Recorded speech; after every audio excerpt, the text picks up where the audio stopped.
Are you trying to decide between Buy Me a Coffee, Patreon, and Coffee? Let's break it down. In this video, we'll compare these three popular platforms for creators. Each one helps you earn money from your fans, but they have different features and benefits. All three tools allow creators to receive support from their audience. You can share content, get tips, and build a community. But how do they differ? First, let's look at Buy Me a Coffee. This platform focuses on simplicity. You can set up your page quickly and start receiving donations right away. It's great for one time support or small contributions.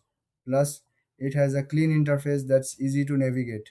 Now, let's talk about Patreon. This platform is more about subscriptions. Creators can offer different membership tiers. Fans pay monthly for exclusive content like behind the scenes access or special rewards. It's perfect for those who want a steady income stream. Next, we have Kofi. This one sits between the other two. It allows one time donations like Buy Me a Coffee, but also offers membership options. Creators can sell digital products and even accept commissions. It's flexible and caters to various types of creators.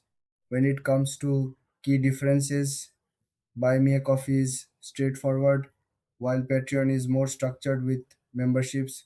Coffee gives you the best of both worlds. In terms of pricing, all three platforms have free options. However, they may take a small fee from your earnings. It's good to check their terms before you start. So, which one should you choose? If you want quick donations, go for Buy Me a Coffee. If you are looking for a steady income, Patreon is your best bet. And if you want flexibility, coffee is the way to go. Thanks for watching. If you found this comparison helpful, don't forget to like and subscribe for more content.